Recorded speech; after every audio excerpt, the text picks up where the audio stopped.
All right, we live. What's going on, everybody? All Welcome to right. another video. I've been away for a little bit because I've been handling some business, getting my leg operated on, and everything like that. But anyway, I'm not going to spend too much time on introductions. Michael A&M is going to come by and join us in a little bit. Once again, you all know the man is who to my right.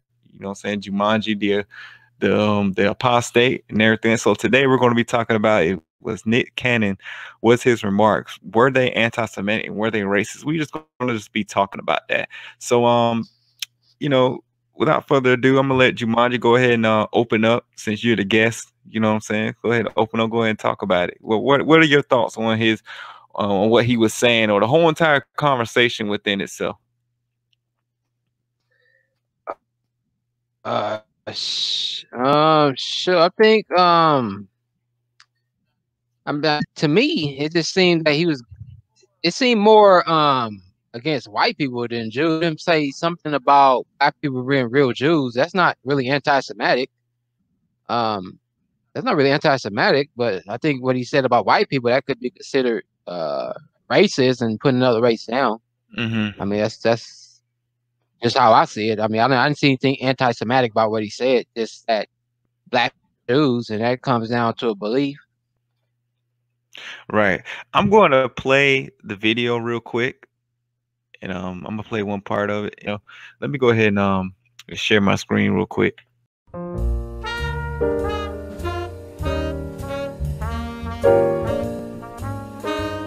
Ladies and gentlemen, once again, all our fellow constituents of our community, our scholars, our master teachers, and of course, as I call myself, a student, I am truly honored to have in Cannon's class a brother that I've looked up to on so many levels, from hip hop to the conscious community to just true activism in the streets. A Scott, probably one of the first scholars that I was ever introduced to, with the title professor in front of his name. I'm honored to have a legend in the building. Professor Griff, welcome to Cannon's class. It's a pleasure to be here, man. We appreciate that. Peace, God. Now, peace to the God. I'm a reflection of you.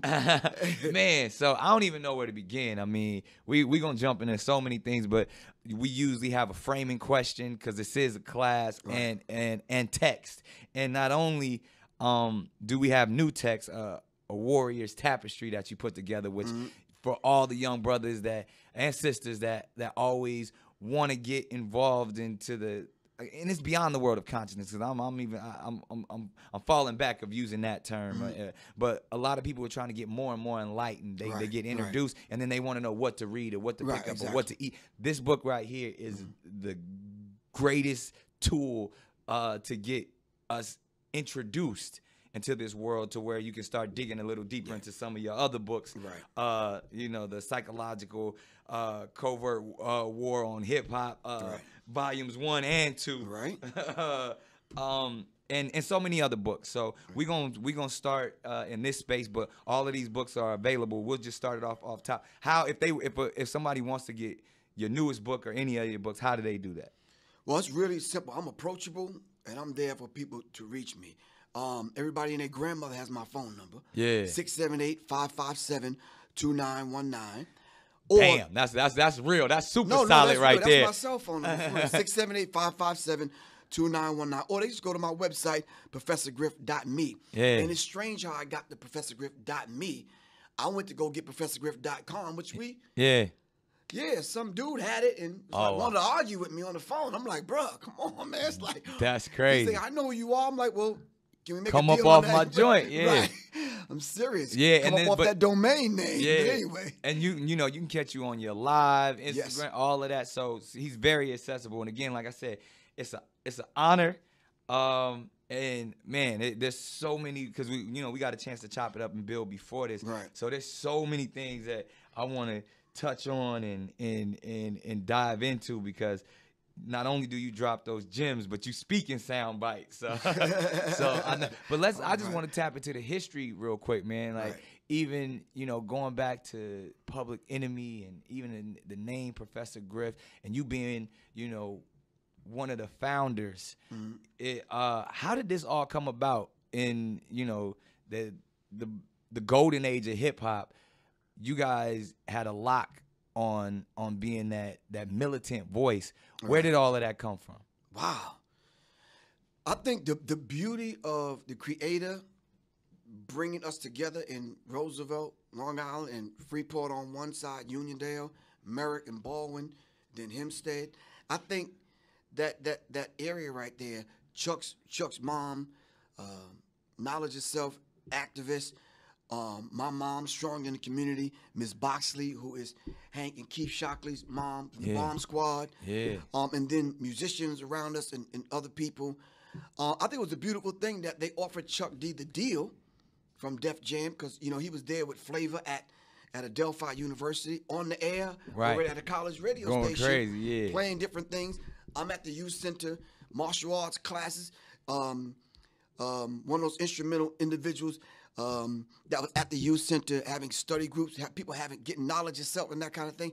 And I think it came together a lot larger than I could put it into words, bro, because it was one of them things where, and I think Chuck, knowing what he wanted to do with the whole Public Enemy thing, because they offered him the deal, not us. Right. It was a Chuck D thing, Chucky D. Yeah. I don't know if you knew that. Yeah. It was a Chucky D thing. Right. And then he said, no, he wanted to do the group thing. We didn't understand the Flavor role, dynamic. Right. I guess some people didn't even understand my role being the minister of information. And had to bring the information. Yeah. But it all came together, and it all worked thanks to Chuck having the vision to bring it together. Right. I think a lot of people tell the story, but they don't tell it through the lens that the average person can readily understand it, as opposed to it being in some press statement that goes out. Right. If you in the hood and you at the youth center and you training people up on your block, martial arts, you having study groups, and you responsible for people's lives, how did that end up becoming a hip hop group? Right. Somebody had to have some vision, and Chuck was the one with that vision and knew who to put in place. But the critical thing about this, to be frank and upfront with you, right, I choreographed the show. Yeah. Putting it together. The S1Ws. You understand what I'm saying? I borrowed from the Nation of Islam on doing the drills and that kind of thing. Right. We came on stage with license plates about this big, S1Ws with Uzi machine guns, dressed in paramilitary outfits like the Black Panthers and the berets. Exactly. Yeah. And we thought the theatrical thing was there. It was entertaining to look at, but a lot of people came to hear Public Enemy. Some people came to see Public Enemy, and we had the responsibility of synthesizing it, and then not only that, pointing them to those organizations. Yeah. What was so powerful, and to me, like the way I tapped into it, like, and I was a kid, like a kid, 8 years old, 7, 8, something. But to see someone like Flavor, to see Chuck, to see y'all, to see Terminator X, and to understand it was every element of my hood. It was every element of the projects, to where Flav was the wild, crazy, fat, the fashion. Chuck was more of like the teacher. You were more the militant, and Terminator X was the dude with the sound. You know what I mean? Like I saw every element of my hood in Public Enemy. So I saw the dichotomy of the crazy to really hear to you. It was almost like the opposite to see as Chuck being the mouthpiece, and to see the stern discipline, to see the martial arts, to see even the aspects of the nation, and then to see, but you can still have fun. You can still, exactly. I saw all of that, and I don't know if that was by design, but it just was. It was an entry point for everyone. I think I know it was by. Let me not say. I know it was by design, but there's a grand design. Yeah. You understand what I'm saying? It's our design, but then again, there's the grand design, because it shook the industry. Yeah. So much so that people around us wanted to then become, a lot more conscious about what they eat, how they think, some of the songs, and our peers respected us. The Houdinis, the Run DMCs, the LLs, even the Beastie Boys, EPMD, Eric B. and Rakim, BDP. Jazzy Jeff, and the Fresh Prince, BDP. Right, exactly. Yeah. Poor Righteous Teachers. Yeah. So it was a mutual level of respect. A lot of people outside of those people that I mentioned couldn't believe it. Yeah. How the hell y'all saying what y'all saying, man, and y'all not? People say that about me to this day, like, yo, how you doing this and still doing that? But so I feel you on that. I'll be honest with you, I did. I questioned. I'm like, wait, man, he up in that space. How you moving? Like, That's why I asked you earlier about your health. Are you good? Yeah. And even now, people like, because what the documentary we were just a part of, and all, people like, man, you got to watch who's preparing your food for you. You got to watch how you move. And it's not even on something we not operating in fear, but the fact that we speaking so much truth that we just got to be more aware. Exactly. And I felt like y'all brothers was aware, and that's what I really want to get into, because you talk about the grand design, and we talked about the neutralization of our messages and our people. That happened to you in a real way, in real time, to where you were the one that everyone came after when you started to speak. And I mean, I know you've spoken about this so many times, but I just want to, give context to some of these younger people out there, to where Public Enemy has such a voice and was waking up so many young people in our community through hip hop when it was still new. And I want you to talk about it, because I don't want to, because you here, but there was but you have to help me contextualize it. Yeah. So as I saw it as a young man, that as the Minister of Information, and like I said, it's an honor to have the Minister of Information in Cannon's class, but you had so much information and was so fearless in your message. And through Public Enemy, I felt like you were the one that had the most substance and weight in speaking unapologetically, because Chuck had to do it. He was the MC. He couldn't be so out there in his message, and he had to make it fly. Yeah, he had to be an entertainer. But you were like, I'm just giving it to you raw and uncut.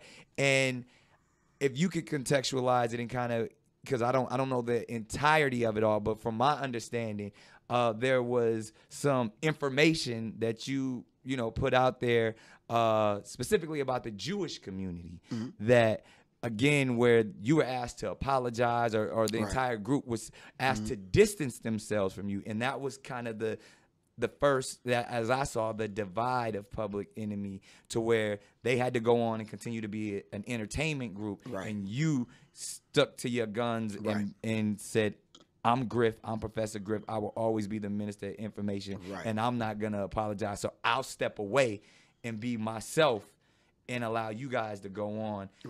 Please expound on that and just enlighten us all on how it really happened, because that's how I saw it, and that's what I was told. But I would love to hear firsthand what really happened with, one, what was actually said, why they asked you to apologize. And I mean, I didn't even know there's some subtext and some other characters like the Lyor Cohens who were a part of that process, and the Bill Adlers. And so please just break it down from how it happened and to where we are today. Well, let's break it down, and let's break it down in small bits where people can actually get it. Like a lot of people that are coming into consciousness, where they are right now. I sat at the elders of the Dr. Benz and the John Henry Clarks and the Professor Jeffries, Professor Smalls, Shashi McIntyre, and a few other people I could mention. Now, I'm there, physically there, not YouTubing it. There was no YouTube back then. You had to physically go there, write the notes, study. Maybe get a VHS tape or something like and that. if you had 5 of them in your, you were making a whole lot of noise on the train, I'm saying. Right. All right, so to my understanding, now I want to thank Khalid El-Hakim from the Black History 101 Mobile Museum. He had set up a talk with a rabbi. This is recently.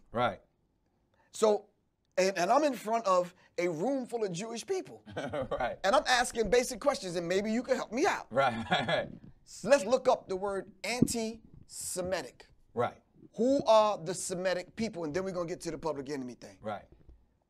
So I looked up who is the Semitic people. And there's a list of Semitic people, and anyone can do this right now. You can look up who are the Semitic people, what are the Semitic languages. Has absolutely nothing to do with any white people. Not at all. So in order for me to be anti-Semitic, I'd have to be anti-black man, anti-black woman, anti-black people, anti-Africa, anti all of the people. Because the Semitic people are black people. So y'all get that clarity. We're going to say that again. Now, the Semitic people are black people. So I cannot be anti-Semitic. Now, what do they really use the phrase anti-Semitic to do? That's the thing. To divide us. Exactly. Right. So they put this title on you, anti-Semitic, and then they neutralize you. Right. Separated me from the group. Right. Say he's a Jew hater. He hate white people. He hate gay people. He hate all white people with freckles and red hair, whatever. Right. And they put that on me, which I never said these things. Right. You understand what I'm saying? I just ran down the history given to me by my elders. And anybody could read this for themselves. Right. So it ain't a Professor Griff hating people thing. Right. Now, closer to what happened with the Public Enemy thing, the brother by the name of James Baum, one of the X1Ws in the group, gave me some information because he was in touch with the research department of the Nation of Islam in Boston. Right. Got the information, and we talk about the secret relationship between blacks and Jews. Right. It was a manual. It wasn't even a book then. Right. Wow. I got it. I went to Kinko's so I can get me a copy. Right. The brother recognized me. Oh, you that dude from Public Enemy, man. Right. For real. I said, yeah, bro, I got to get to this thing because I was the road manager, so I was responsible for everything. Right. I gave it to him. The brother gave me a copy, but he made himself a copy also. Yeah. So that's a violation, but cool, bro. Whoever you are. He wanted some information. He wanted some information. He was hungry. He was thirsty. Exactly. Okay. When I seen the brother again, dude gave me a box of them. And I gave James back his. So I read it. So now the spokespeople for the group, me and Chuck, we did all the interviews. Right. We sat down. We went to D.C. We were doing the interview that day, and it wasn't even my interview. Right. Chuck's interview, he didn't want to do it. Right. So I sat down with him. Now, mind you, I'm the Minister of Information. Right. I got 2 suitcases now. Right. I used to carry with 2 suitcases full of books. Right, right. And so I laid them all out on the table. So when I went into the interview, I was ready. Right. First question he asked is just like this, how we just got to lay it out. Exactly. Who controls the music industry? Well, what more am I supposed to say? You understand? I laid out the names, people, the organizations they belong to. I laid it out. Now, mind you, this is not coming from Professor Griffith. I wasn't hating nobody that day. And was it in that statement? Was it just like was it white people, Jewish people, white supremacy? Like was it more just like you just kind of just you weren't saying a hateful statement. You were just saying this is who controls it. I laid out the names. Right. Oh, so you specifically you said people's names. Yes. Oh, wow. People's names. At that time, because this was what, 80, 89, 90? Yeah, about 80, 89, yeah. Okay. Yep. And you just said people's names. And I laid it out, and I showed them the books. Right. And I looked it up and showed it to them. This paragraph says this. These people control film industry, TV, music industry. And as we know right now. These are the players. When we talk about media, there's 6 major corporations that control all of media. Exactly. This is beyond the music industry. And this is you were laying that construct down back then and naming names, calling them to the table. But even as we sit right here today, there's 6 major corporations that control everything that is delivered to you as we speak. Exactly. So the 6 people can sit in this room and decide everything that we experience as far as entertainment. We watching the movies, reading the magazines. 6 people. Right. I laid that out. It wasn't a Jewish conversation. Right. It was about the music industry. The first 20 minutes of the conversation, we was laughing, joking, dapping each other up, talking. Right. His girlfriend walked in. We were talking about David Mills now. Right. Who dropped dead on a movie set. Right. His girlfriend walks in, and his girlfriend's white and Jewish. Well, I'm from Roseville, Long Island. We don't have no experience with white people like that. So I'm like... Except for Howard Stern. Exactly. Exactly. So when she came and sat down, the complexion of the conversation changed. It became more... And I'm like... You know what I'm saying? Yeah. A couple of times, he even pressed the pause button on the cassette. Yeah, that privilege starts speaking. And right. So now he had to change his tone because now the white Jewish girlfriend is sitting next to him. Right. And she's getting offended by me calling out the Cohens and the Moskowitz and the blacks and the... Right. And I'm like, okay, but Still no hatred involved. I'm just laying the history out. Yeah, we're just speaking facts. When I finished the interview, he admitted and said to himself, you know something, this is the kind of stuff that can get you in a lot of trouble. And I'm like, now keep in mind now, I'm in my 20s. Just like these conversations. No, exactly. Exactly. Yeah, but fearless is. So, and you just saying what you're saying. You speaking facts. Exactly. There's no reason to be scared of anything when you're speaking the truth. So I left that interview with what you just said, with that. Right. And he faxed it to the Village Voice in New York. Right. Front page blew up. He went out, and it's like, Professor Griff, anti-Semitic, blah, blah, blah, blah, blah, whatever. And when I first told Chuck, he said, so what? You told the truth. The truth is the truth. Right. Everybody's gung-ho. Yeah, Griff dapping me just up. Just what we saying right here. Hoisting me up on their shoulders. Yeah. A week or two later, I'm the boogeyman. I'm the bad man. I'm the this, that, and the other. Griff, we got to separate ourselves. Exactly. And I didn't understand it from someone. Now, this is the painful part. From someone I grew up with, man, since I was 4 or 5 years old. Right. Right.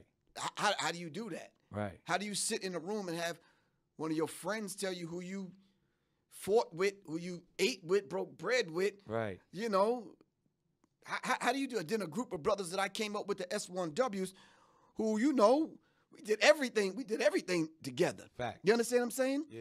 So the Public Enemy thing was Chuck and Flav, who was actually signed. Then it was me and Terminator, the Public Enemy Live thing. Right. Constitutes Public Enemy. I brought the S1Ws. Right. So when you talk about the money situation, it was Chuck and Flav, of course, then me and Terminator, and then check this out. Right. Out of my little money, I cut it up and paid them. Wow. So it wasn't about the bread at all. It wasn't about the bread at all, because Chuck said, 2 years in, we out. We said, cool, let's shake the industry up and get out. Yeah, y'all wasn't looking for. And that's the thing what people got to understand, too, especially back then. Hip-hop wasn't about money. Exactly. You know what I mean? And the only place where you actually could make money, because the hands that were had speaking it on lock. They had it on lock. Exactly. It was slavery. Let's just keep it what it was.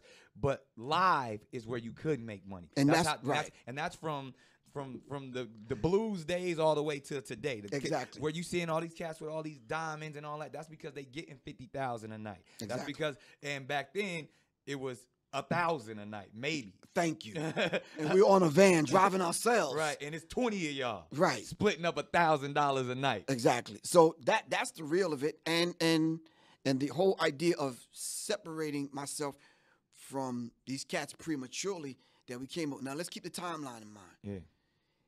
Into 86, 87, the album's out. Right. All right, so 89 would have been it. That's it. We done. Done. Because y'all was only set out to do Public Enemy for 2 years. That's it. Right. So I was on time and I was on point. You was right there where it was supposed to be. I called the players out. I shook the industry divinity. up. The universe. But now I'm the bad man. Yeah. Now I'm hated now because I told the truth. Right. How do you walk around with that in your chest, Nick? How do you do that? Yeah. How do you walk around with now, but because I'm the bad guy in the group, I messed it up for everyone, so to speak. I'm like, whoa. Right. This is not what we discussed in my mom's basement, in Miss Boxley's basement in the Right. garage. Right. At 510 South Franklin. This is not what we discussed. We was going to get in, shake it up, and we out. And so now I'm here where we didn't want to shake it up that bad. I'm like, come on, bruh. Right. Oh, so and it was just a simple conversation. It was a simple conversation like we're having right now, bro. And then, you know what, and because this is one of the reasons why I feel honored to speak with you, but I feel like it's so prevalent and so on time, is because what we're dealing with the Honorable Minister Farrakhan being silenced on Facebook and other platforms. Right. Neutralized. Neutralized. Right. Which COINTELPRO is still active to this day. And COINTELPRO, for the young people that don't know, the counterintelligence program. And when you say counter, it's like because we have so much intelligence and information, they want to counter that by destroying us, by neutralizing us, by silencing us. So what we're speaking of today, because they attempted to silence Minister Farrakhan right now, which is COINTELPRO actions and activations, and they did the exact same thing to you. Why? And this is just a question that I have, and even coming from the aspect of if the true children of Israel, if we're speaking of the Jewish community, if we're speaking of the Abrahamic faiths, that Islam comes from, that Judaism comes from, that Christianity comes from, all comes from Abraham. And we are all speaking of brotherhood and unity. Why is this division? Why is it such a problem? Why is there so much fear, specifically in the black community, in the Jewish community? And I'm kind of, this is a leading question which I want to get to, but why is it such a problem to speak the truth? I think it's a problem it became a problem for us because of the propaganda machine. But it's more of a problem for them. Right. Because they've taken our birthright. Right. They don't want us to be them. Not deeper than that.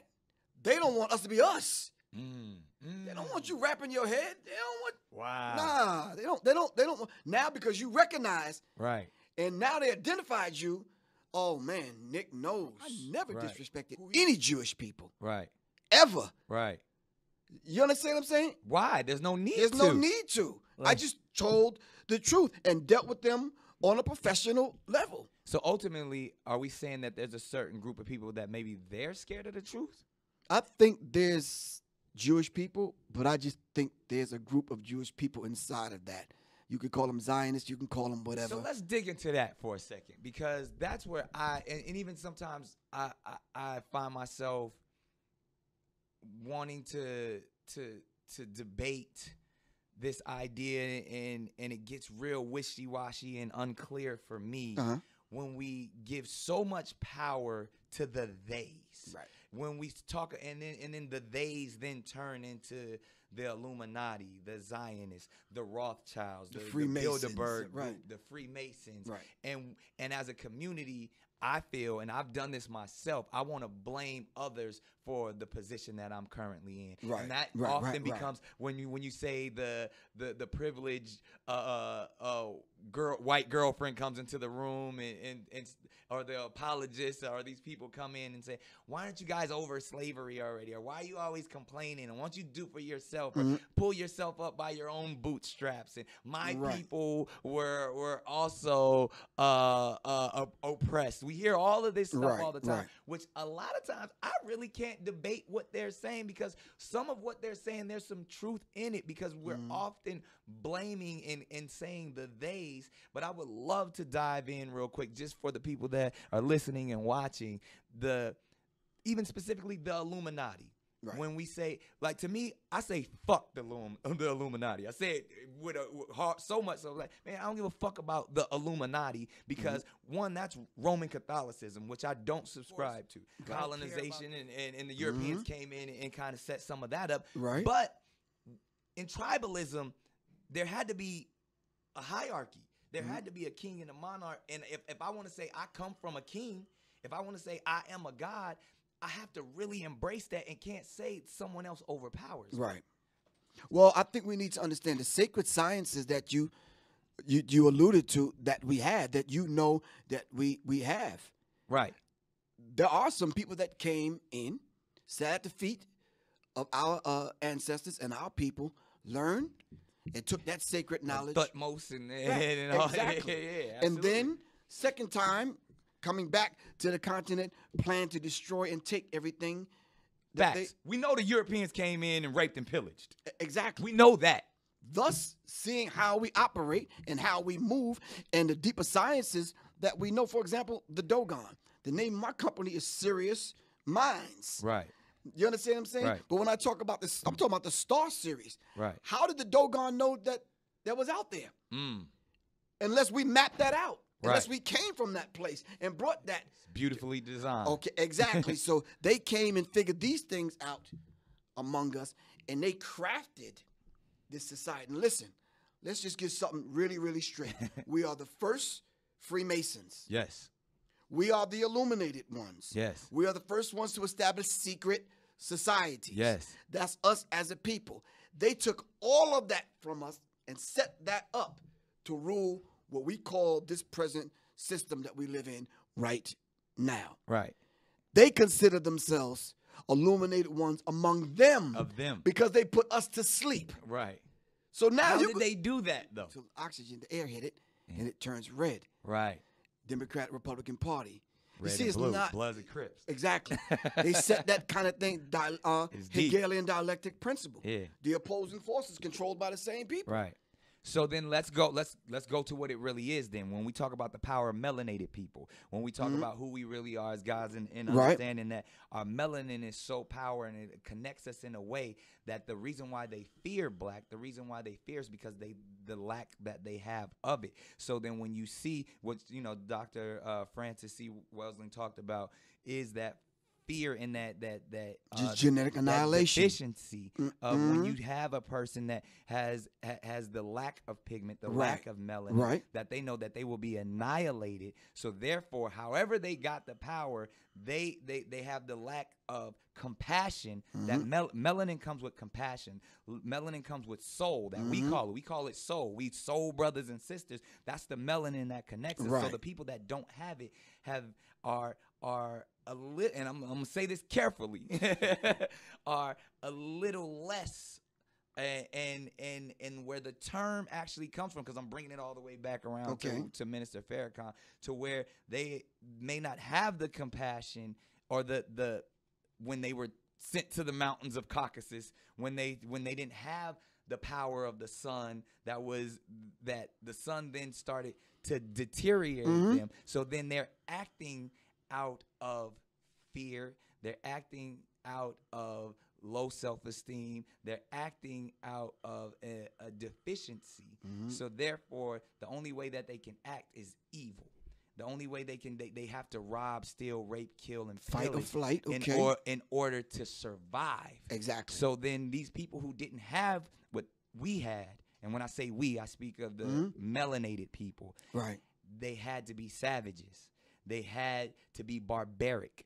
Because they're in these Nordic mountains. They're in these rough, torrential environments. So they're acting as animals. Right. So they're the ones that are actually closer to animals. They're the ones that are actually the true savages. And then they built up such this I don't want to say warrior, but they built up such this conquering barbaric mentality that they're coming out of Europe. They then said, in order for us to survive, we have to take what's not ours. And then they went into the land that actually where we are originated. And instead of trying to make friends, they said, we want what you got, because there's this mentality.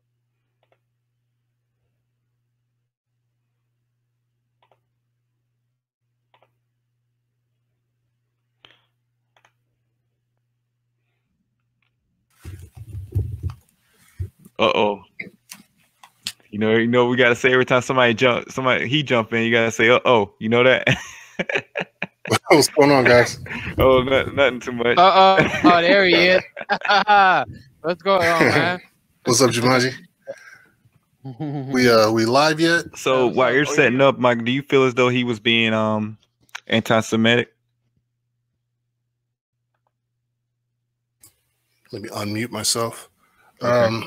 I was actually, I was in the middle of trying to get my my whole. I was going to bring the whole, the works to it and whatnot. I got my little fade action going on, doing my whole. So anyway, we'll leave all that for later. Yeah. So it's weird. I was talking to a friend about this, a white friend. I don't want to call people white no more. Let me stop that. I was talking to a European friend. Yeah, we're gonna start that trending. I was talking to a European friend about the situation. Yeah. And I jumped the gun. I was watching the coverage from somebody else, and they had said some stuff, and you know how we do that whole shortcut thing where we trust people just because we become familiar with them, or we depend on their coverage of whatever. That happened. So somebody else had said something about what he had said on the podcast and whatnot, and I hadn't watched the podcast. The first time I watched the podcast is when you shared it with me, MKT. And I had to take a step back. So often we forget that we're fallible. And that was a moment when I forgot I was fallible. There are ways for us to be bigoted and all of that when it comes to the subject of, you know, Jews or, you know, Asians or, you know, whatever. We can definitely be bigoted and, you know, all that stuff. But in watching that, and I watched the entire broadcast, I struggled to find where he was being racist or bigoted or whatever. I struggled to find it. Right. It was tough. You know, because I watched like you, like I just saw the part that everybody was highlighting, you know, because I think they said they took the full. This is hearsay. This is what people said. I think they said they took the full interview off, but they just had that one clip. But it's been recirculating. They reposted it, and so it's like where you only get one part of the whole entire interview. But to me, I don't feel as though he was. When he said that we're the real Jews, that's what he was saying. You know, that's kind of like a Hebrew Israelite kind of argument that he was making. And then it dawned on me when I was thinking about this, I was like, when we were Jehovah's Witnesses, we didn't honor the Jews. We were God's chosen. So my thing is, why is it that when all of a sudden when he says it, it's like, well, you know, and then he's apologizing, and then my thing is, yo, hold up, dude, hold on. You're not using the proper debate tactics. You know, you're not really analyzing yourself. Okay, what I would do, I would argue, say, look, my religion teaches me this. My religion teaches me that I'm the real Jews. My God teaches me that I'm the real Jew, and black people are real Jews, and you are persecuting against me. You know what I'm saying? You know, but the thing is that what he should have known, and he said it before he made a comment, he should have known that the consequences of what he was saying were really, really high. You know what I'm saying? And Professor Griff was trying to tell him, this is what happened to me, this is what they would do. And then you go and you say it, and it's kind of like, okay, now you have to deal with what comes next. You know? Yeah. He had told him a few times that, you know, he was just having a conversation. He was just having a conversation, just like this one. And let's go ahead and do this before, you know, things get crazy. They had a conversation just like we're having a conversation right now. Yeah. They were just talking about it. Yeah. Now, I promise you, I'm not ever going to say anything racist. It's just not going to happen. It's not possible for it to happen. It's just not possible. Yeah. Not possible. But if they do the same thing that they did to others, what happens? You know, we're all, you know, in the beginning parts of our careers into whatever, you know, this might be, you know? Yeah. We have no pull. We have no power. He certainly had some pull. He had a little bit of power, you know, and just like Professor Griff was saying, he was just talking and they were just talking and now we're just talking. Yeah. So let's see what happens. You know, let's put it out there like it, you know, like it needs to be put. I struggle to find where he was raised. You know, let me so go on. I'm going to find the page that I was looking at so that I can point out some of the stuff that they were showing. And you'll see what I'm saying. Like why let me put my stuff on mute while I find this real quick. So Jumanji, what were your first thoughts when you saw the video? Because I'm pretty sure you saw that first before I sent you the full interview. Like, what were your thoughts? No, I did not. I read what he said. I read the what he said about the thing. I didn't watch the video. I didn't watch the Nick Cannon podcast. I never watched that podcast. Me neither. I never really watched it. Yeah, I never really watched it. So it's like somebody went to the archives and found that because Professor Griff, he was part of a public announcement back in the day, and his comments got him kicked out that group. Public enemy. His comments, so you know he. Public enemy. Public enemy.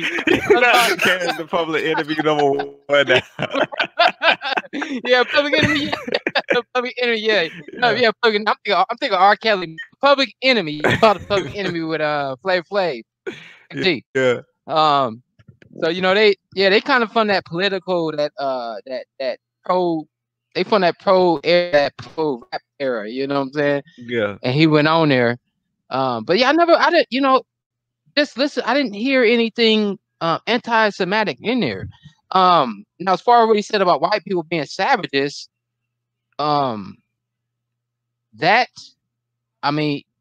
if you base that off a whole race, it could be observed. But if I flip and say that two white cats went on a podcast and said that people with melanin skin is less than or savage, it'd be kind of considered racist. But Tucker Carlson does it all the time. I mean, he calls us. He says that Black Lives Matter, take over your homes and do this, that, and the third. I mean, he says it all the time. You know what I'm saying? And Nick Bandit say, I don't know if he said actually white people. He just said that they. And this is the same thing that they say things on Fox News during a protest. They say the same exact thing. They structured their sentences to where they're not actually saying black, but we already know that's it. Where their argument is directed towards. Yeah, that's it. So why is it that when he says that they are savages, then it's a problem? So let's do this. Let's be real honest here. Well, maybe not too honest. No. Let's be real honest. Don't get me fired when I'm on disability. Don't get fired. Yeah. So here's the deal. Every place that was conquered by Europeans was not done such peacefully. Yeah, not every place. Yeah, every place that was conquered was savaged. It was savaged. Now, I mean, that's the war is that's what war is. So, but that's not even what he was talking about, though. See, that's why it was. I got caught up reading. So here's the NPR article. Let's see if I can do this the right way. Make this smooth transition all amazing and stuff. Let's see if my skills are up to par. I done got rusty. So. Oh. Yeah, I got rusty. So this is the NPR's coverage, all right? NPR.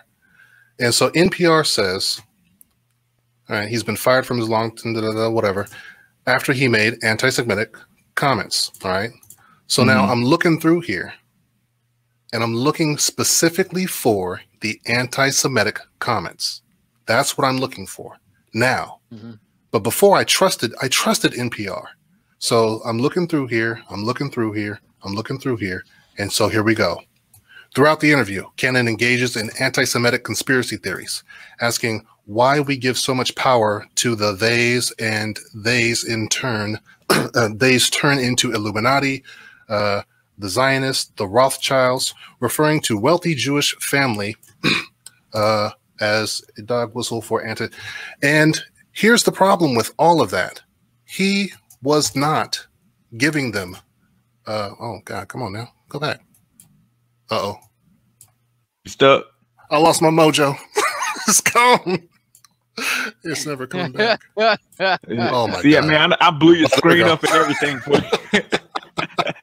So as we're looking at that, we see that there is a problem with the whole concept of fair coverage. He's talking specifically about something, but I didn't look at what he was talking about. I just read it, right here on the screen. Oh, we give so much power. Who was the theys that he was talking about? And so if you play the video in context, what he was actually saying was anybody who's out there who poses themselves as a they. He was not talking about Jews. If you were to write it out in a sentence and you were a racist, if an actual racist, you wouldn't put the brackets around it. You know what I'm saying? The brackets go around, when you're talking about the Jews. That was not how he was putting it. And so it's a strange thing. He was speaking specifically to the idea of something, and they never got to it in their coverage. They never got to it, and I just assumed, NPR, they're usually whatever. Yeah. And I never looked into it until you showed me the video. And you know what I think the problem is? Okay. All of us in here got kids, right? Yeah, you okay. You know how you and your daughters, I mean, you and your wife have a grown-up talk, right?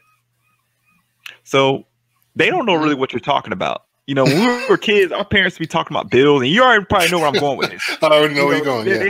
They start talking about bills and everything like that. My daughter does it all the time. And so then they say something that's foreign or that's off the wall because they were all up in the Kool-Aid and didn't know what kind of flavor it was. Yeah. They didn't know whether it was Mountain Blast or was it just Orange Passion. Or was it just water? Like was it just water? Because literally, like, now I don't want to be the one to do what NPR did to me. So I'm not gonna give people, you know, if you're watching this at home, please look up the information. Or just watch just watch the video. Just watch his video and make your own judgment on it. So I'm not going to throw my own little, you know, whatever into that. But I will say this, as we're talking about it right now, if someone wanted to say, oh, well, Michael A.M. said da-da-da, whatever, and they just clipped out the portion where I'm reading the NPR, like, is that me talking? Or, you know, like how do they come to this conclusion? Like that I'm saying something when I'm repeating something from someone else, or I'm laying out a framework that I'm going to later on talk about. Like how do you segment just this one part? How do you climb a ladder and then cut off all the rungs beneath you and act like you know what I'm saying? Like there's no rungs beneath you. There was steps that it took to get to that position, and they just cut out all the rungs of the ladder beneath them. And oh no, this is what he said. Okay, is it? So definitely go watch the video. Here's what I'll say. You know, when we as Black people, we protest something, everybody wants to jump on a bandwagon. The LGBT did it with their hate, things like that. I think right now, since it's like a very racial tension right now, they're trying to protest, pull down statues. All these Karens coming out, the Reds, Jews. It seems like the Jews. Well, Jamaj, you breaking up bad. Feel like so when his opening, let's go back. I mean, when his opening, when I first saw and when he said melanin, I was like, okay, he's about to say something on the little extreme side. I mean, he's about to really go in, you know. And so then it's like all the stuff he was saying. I mean, he was saying, you know, like fuck the Illuminati and this, that, and the third. And it's kind of like it's kind of like with him. He has so much on his chest that he wants to get out. It's kind of like, okay, you know, when we were J-Dubs, we called it zeal a little bit. Yeah. Is Jumanji froze? He's froze. He's completely. Yeah, he's done. He's completely froze. Yeah, he is done. Yeah, he was done. Look at what they've done to my boy. Right. Yeah, he's gone. Yeah. When we were like JWs, you know, we said that if you had a lot of passion for the so-called quote unquote truth, you were like, you know, they call it zeal and everything like that. And so it's like for the longest time, I guess Nick Cannon probably had questions, and finally he feels though, okay, this is the thing. His answers are probably the things which he's studying is finally getting answers. You know what I'm saying? And so now he wants to just share all of that as it being truth, and it should be everybody's truth. But again, like when you have a job like how he has, okay, you better be ready. You know, if you want to share your information, you better be prepared to take the repercussions. Like I said, the repercussions that come with it.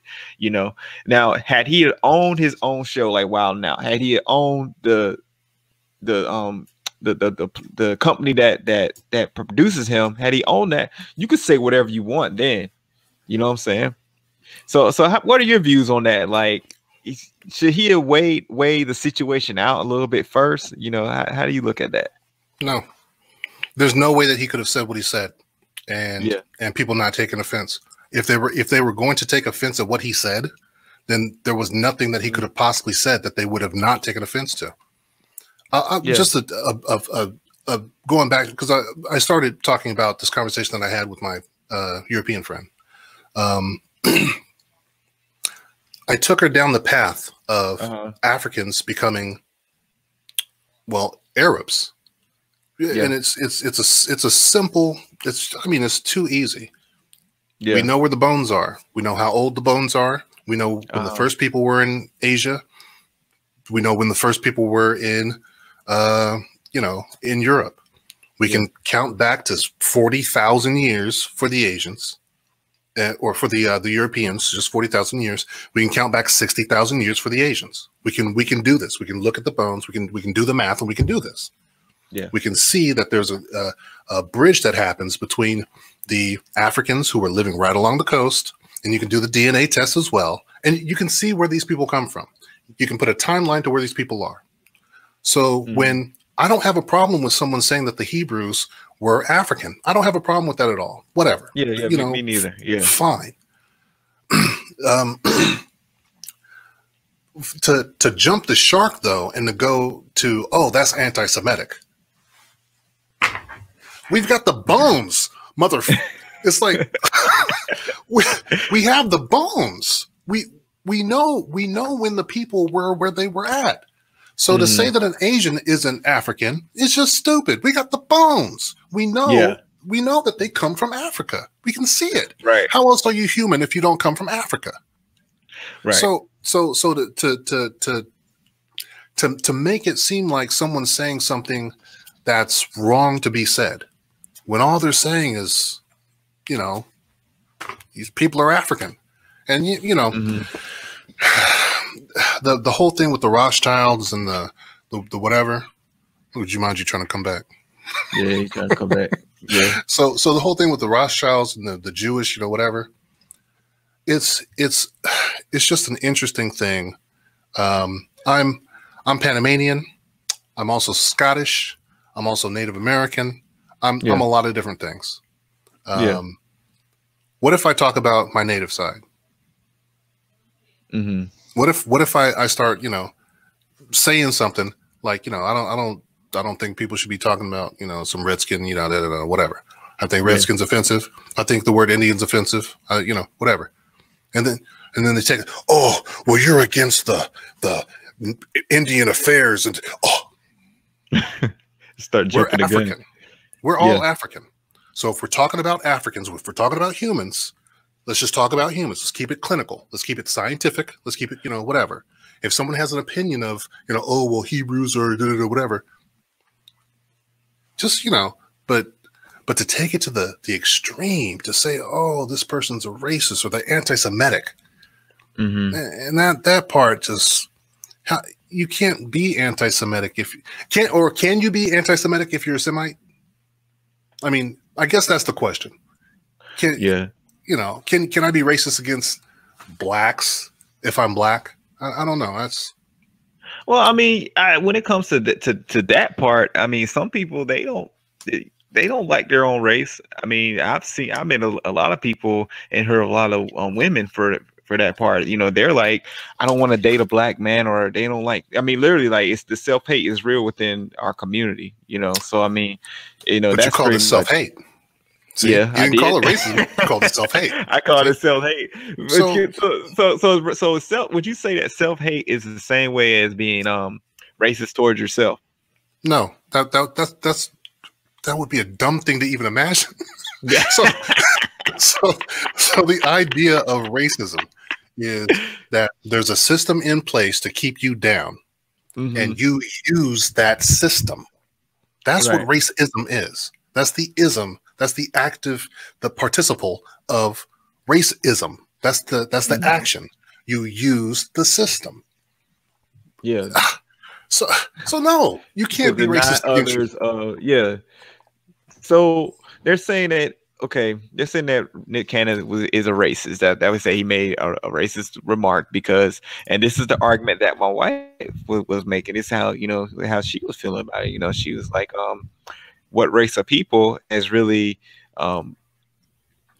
enslaved a lot of people and everything like that. And so a lot of times, which has been the most topic most comeback, I should say, since the whole entire, since George Floyd, even before, a lot of people, they say this, they bring this argument that Black people enslaved Black people before the Europeans enslaved Black people. Interesting. Yeah, people they make that argument, and so like, interesting. and so my thing is this: they're saying that he's being racist, and I've seen people they reply to this. They say that, well, nobody's a savage. I mean, they were doing this before we did this. Like, well, how do y'all, what do y'all think about that argument? Because that's you want to get in there before I tear this up. Well, I mean, slavery is old as humankind, but I mean, you gotta look at their slavery was based off of race. Their slavery was based off of who you were, to beat people down. I mean, slavery. I mean, everything had slaves or servants. I mean, that goes back to human history, man. I mean, Arabs had slaves. Everybody had slaves. Everybody slaved their own. But when you look at American slavery, that's on a whole different level, man. You cannot compare African slavery, Arab slavery, to the American slavery. You know what I'm saying? Yeah. That was some brutal stuff, man. That was some stuff that's some stuff that I mean, that right there, whoever did that's a very the mindset behind that, you cannot compare that to African slavery or African servitude, whatever they had out there in Africa. You cannot compare that out there. But go ahead, Mike, tear it up. All right. There's a book called The Invention of the White Race, made in 2012. I'm trying to look it up right now and find an excerpt. I'm looking for.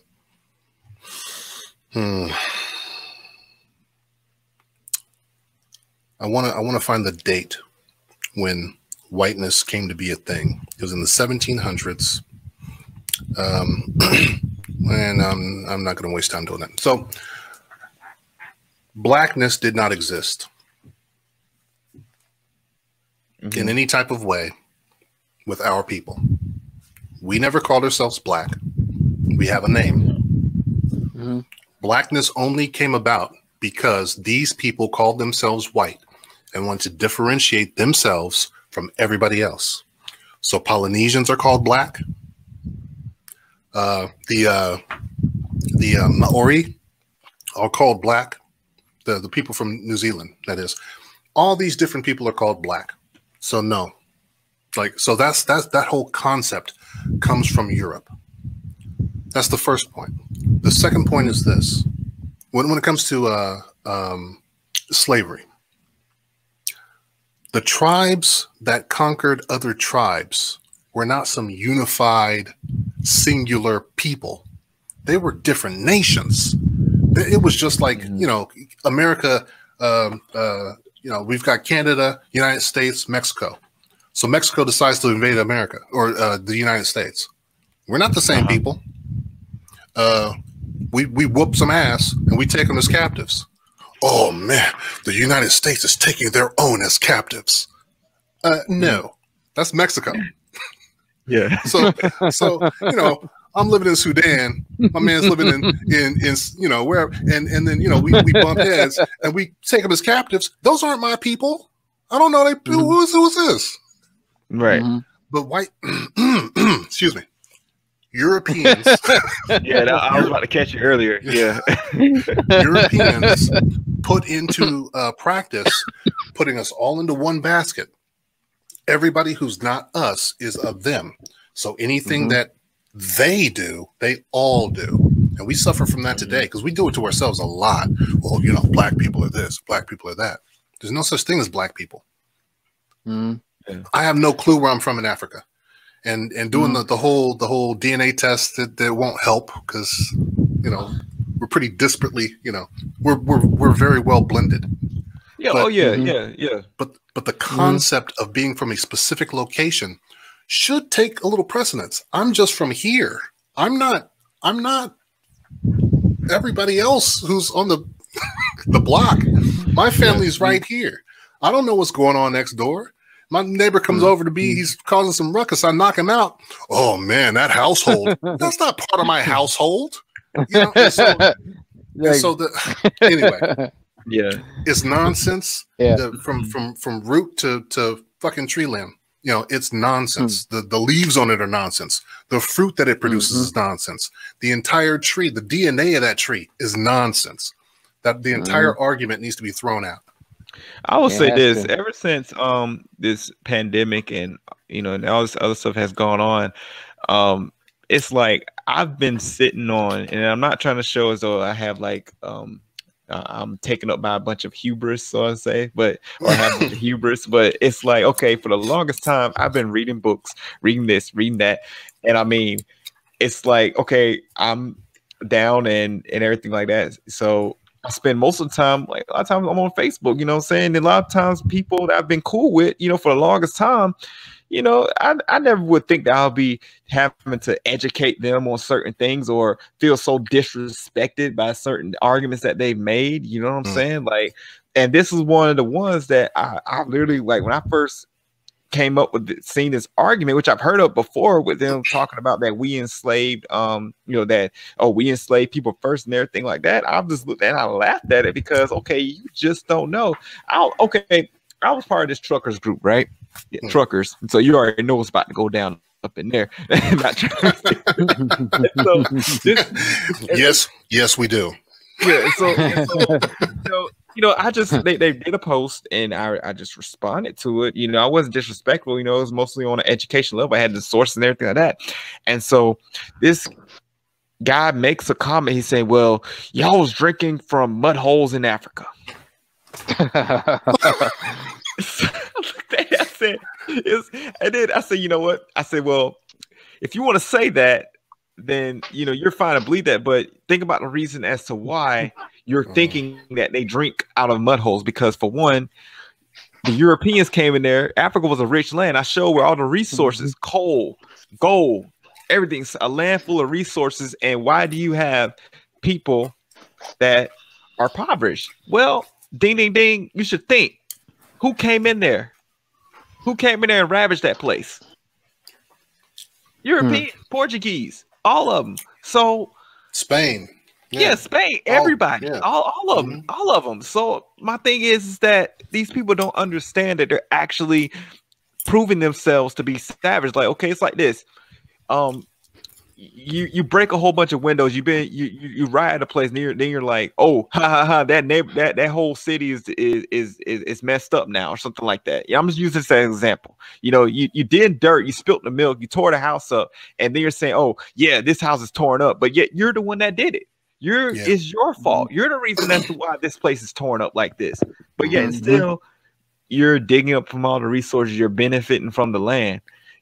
And so I don't want to get too far off talking on this video, but back to what Nick Cannon was saying, it's kind of like he told on him a little bit, because a lot of times people don't, a lot of people, they look at Nick Cannon as funny comedian. I mean, you Google him, he's a comedian, but it's like for the first time he was actually expressing himself and how he really feels about the world, basically, and so with him saying savage, it's kind of like the people, they just were like, yeah, we did it.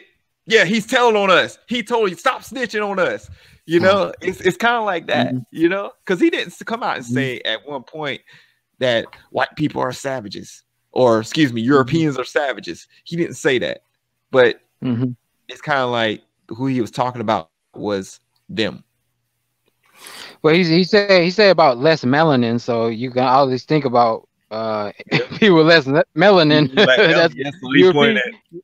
Or why wasn't it Chinese? yeah, but just like say when you talked about Tucker Carlson, they can say certain things, but I mean, when you think about it though, they have a thing of domination. That was not the motivation between slavery in Africa and over here. Something about domination gets them off. You understand what I'm saying? We don't think in terms of domination or domination of the world. They think of that like pink in the doggone brain. We gonna take over the world. We don't have that concept in our mind. But if you go back to where they come from, you know what I'm saying? They had to fight for resources. Africa was a land of plenty. We didn't have to fight for that.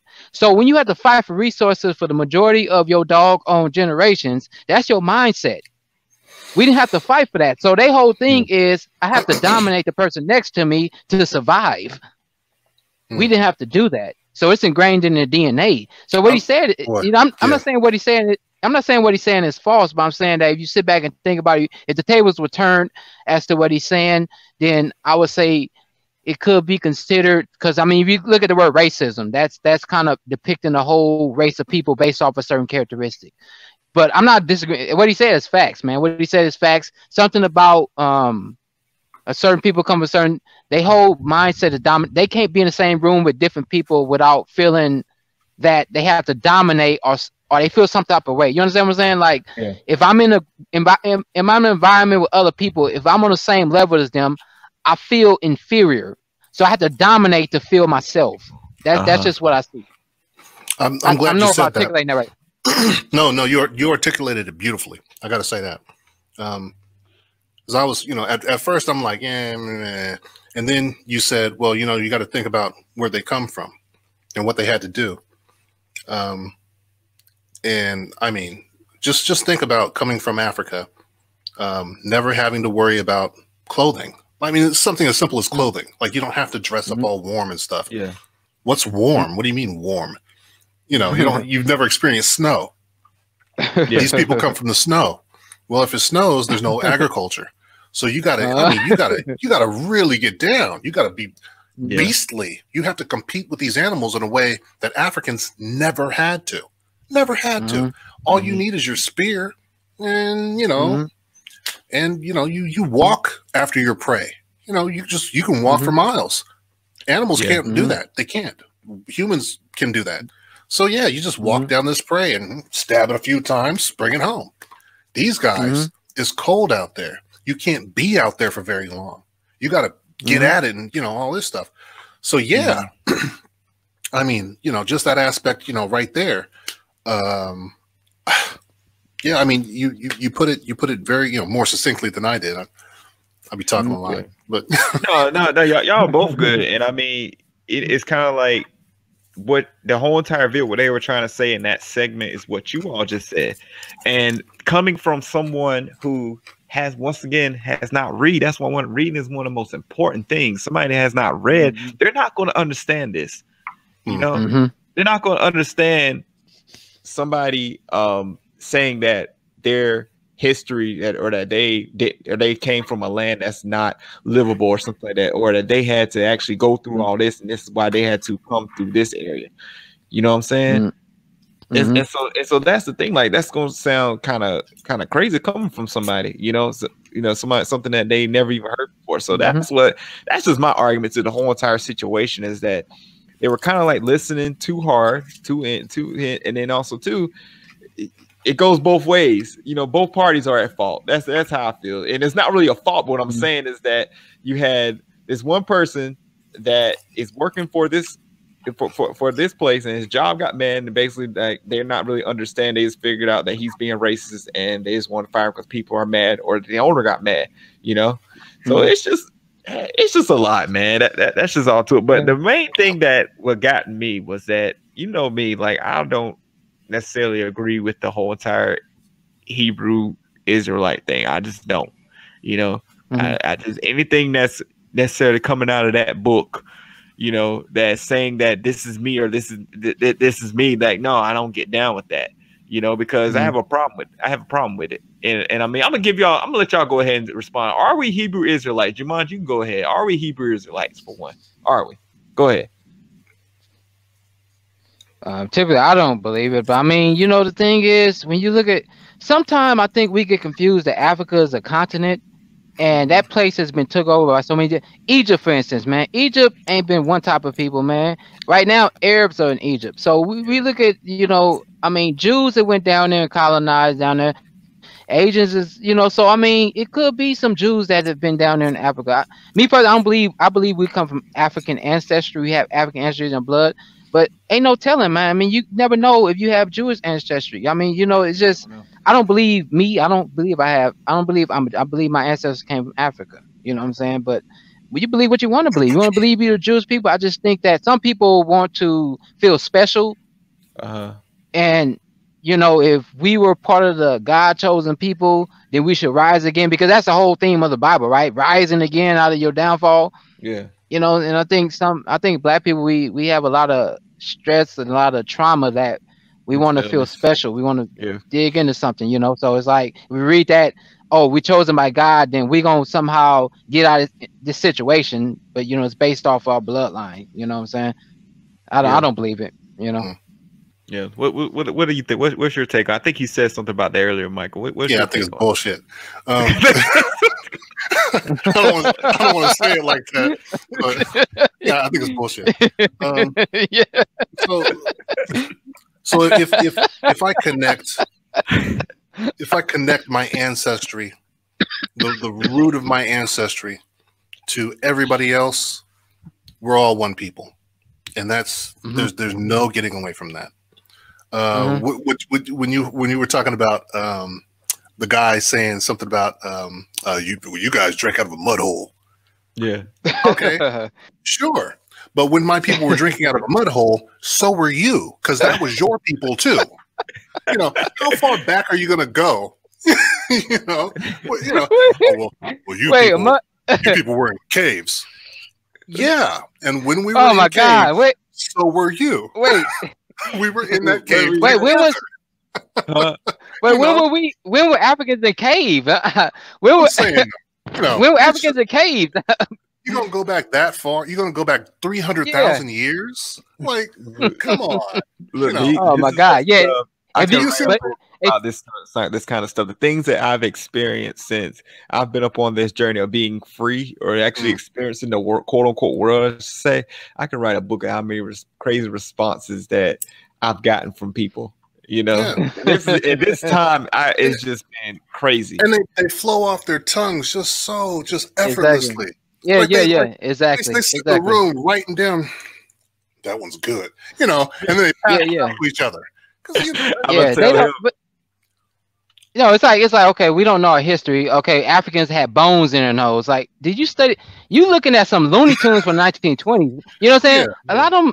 I think a lot of them don't really know history. They go by what they seen or what somebody told them. Cause like, we're drinking out of mud hole. Mud hole? No, that's you guys. Y'all was drinking European. You know, they say, I think one of these articles, they said Europeans had worms in their livers. They was eating raw fish out there. Yeah. Cause you know what I'm saying? It's like they didn't take a bath. A lot of them, they didn't take baths. They had no running water. So it's like they construing their history with ours. It's like, do you guys know your history? Like mud holes. What mud holes are we drinking out of? What history book are you reading out of? Mud holes. Part of the problem comes when you get into like stuff like that. We know for a fact, because it's written in European history. This is why we know it. We were taught European history. Yeah. The Moors went over and taught them people how to bathe. They did. We know that. It's written in their history. They wrote that. Yeah, taught them how to wash their ass. They taught them how to separate out their filthy water. They don't poop in your water. Don't pee in your water. They taught them this. We know that. It's written in European history. That's not. I'm not getting none of that from Africa. I don't know diddly squat about Africa. Let's keep it real. All I have is what some European wrote about Africa. That's all. I'm American. What do I know? You know, so everything that I'm, basing everything on in my mind comes from some some European guy. Yeah, you know, but they wrote that stuff. Okay, good thing that you brought that point. This is my thing. Okay, when we go through school, right? We're taught American history, American Civil War. You know, so we're taught all about our history and everything like that. So then we go to slavery. So we're taught as a child, okay, I think when I realized that about slavery, I think I was like in the 5th grade when I first, when it first really dawned on me, and it's like, okay, we're taught that these people, they enslaved us.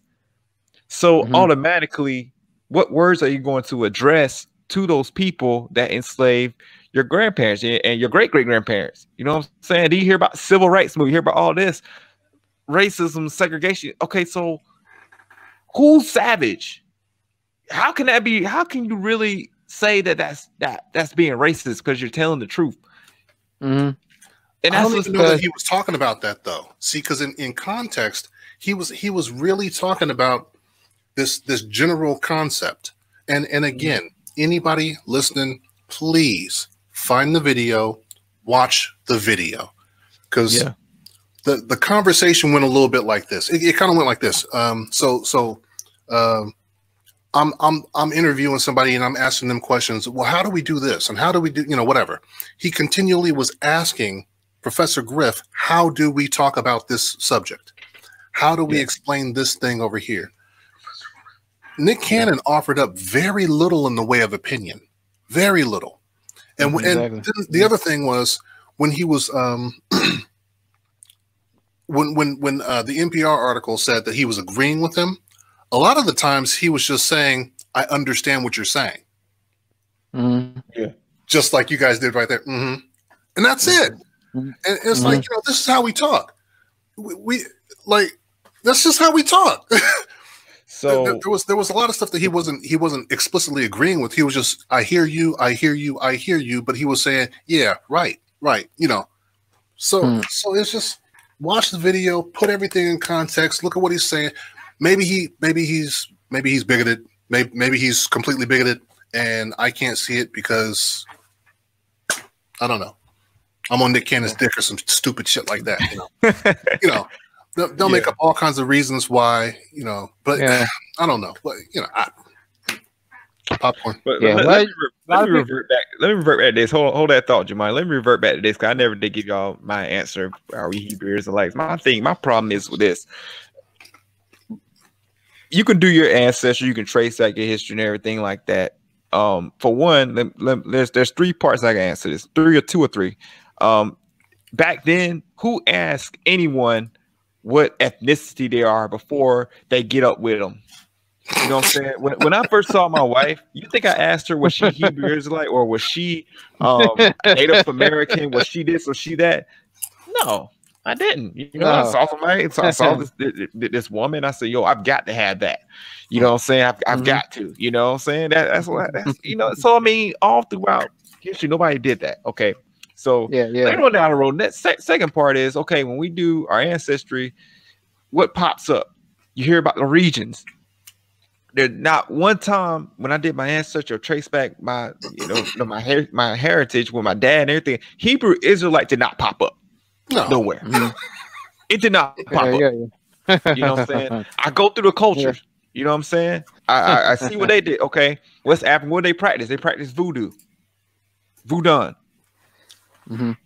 That's it. And so, okay, I was having a conversation with one of my friends.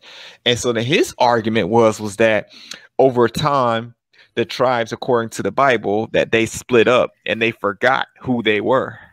That they were the lost tribes. This is the problem. People play with this thing. So you mean to tell me that your God allow his chosen people to be dispersed and forget who they are because he was powerless to stop any other power from taking over them? You know what I'm saying? Yeah. So I mean, it's like, why can we not just be West African? What's the problem with West African? My problem is that everybody wants to be everything that they're not. You know what I'm saying? It's all about, why not have pride from where you come from? Because I have this problem in my family. You know what I'm saying? The whole big thing is that we are Native American. That's been going on both sides of my family. They tell me that I'm not black. You know what I'm saying? And so that's the reason why I brought up the whole, I just started doing my ancestry, start tracing out our heritage. Now they do say that one of my uncles or somebody, my great uncle, somebody's got a Native American birth certificate or something like that. That's what they say. And then my thing is, okay, open up a history book and you will figure out why. It's only a one-time contact, So I mean, it's like my problem is that people want to be so-called black when it comes to claiming where the majority of where they come from. They don't want to claim that.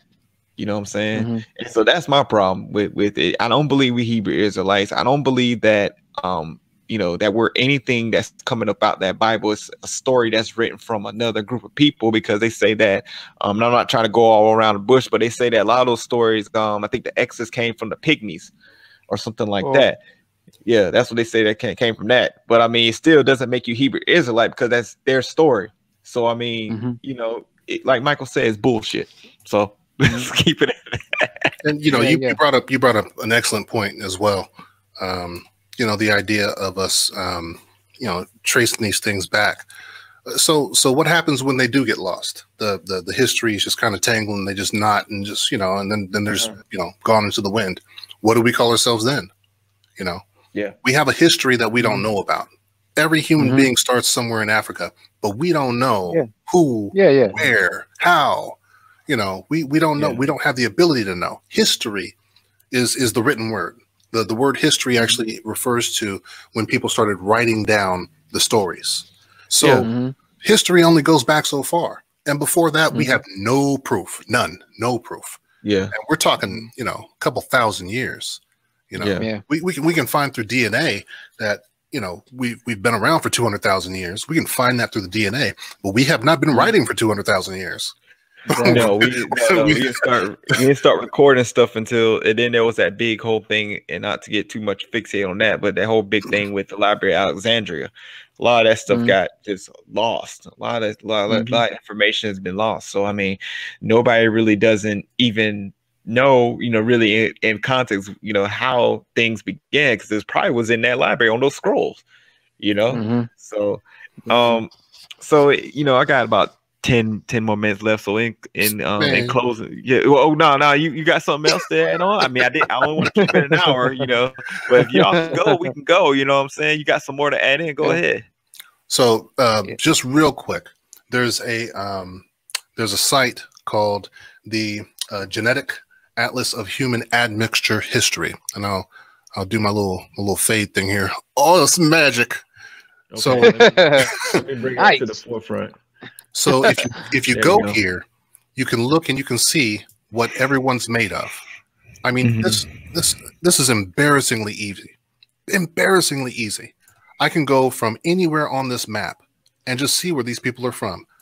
You're from there, okay. Oh, look at that. You're Yoruba. If you're a Bedouin, what are you if you're a Bedouin? Oh, you look at you're Yoruba. Oh, where is this? This is in Africa. It's pretty neat, man. Yeah, I know. Yeah, it's nice. It's not like we don't have this information. We've been doing this for a long time, so it's not like we don't know where people are from. I can connect every single point on here within three. I want to say within 3 jumps, I can get back to Africa. That's just 3. That's 3 human beings. Just 3 human beings. I can get back to Africa from anywhere on this map. That should tell you something. We're from Africa. So if you call yourself Hebrew Israelite, fucking fine, whatever. Whatever. We're from Africa. Exactly. Everybody's from Africa. Everybody's from Africa. Yeah. Everybody's from Africa. Yeah. Except if you're Australian. Hey, that's a different story. Hey, but that's a different story though, man. Because the way that I was taught that, from years upon years, they probably people just started branching out. People starting that probably their land bridge was connected somehow. So I mean, it's just. It's just one of those things, man. When it comes to that Hebrew, it's like, I mean, people argue with you down.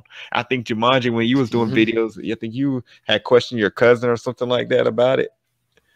You put him in the hot seat or something like that. No, I was just I had the audience ask some questions, and kind of he got.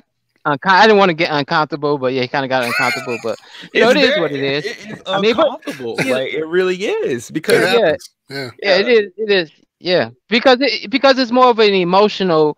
It's not so much logic. It's more of emotional. Like, if I lose this identity, what am I? And that's what it goes back to. It comes back to your identity. Who are you? You don't have an identity yourself. So you got to conjure up one. And once you lose that, pretty much you have nothing worth living for, man. You know what I'm saying? Yeah. But I mean, you know what I'm saying? But like, think like landmass. You know what I'm saying? You go back the Pangea and stuff like that. It's supposed to be one big continent. This is landmass. We talking about landmass where we come from, and in landmass you have different ethnicities, which defines the cultures of that landmass. So when you say African and things like that, they weren't all united. I mean, you know, you had different, even within the same block or the same country in Africa, you have different ethnicities and things like that. You know what I'm saying? To argue about that, that's taken away from the fact of who are you right now? You know what I'm saying? What are we doing? We need to be united in this country here, you know, because as us, you know, they're trying to wipe us out.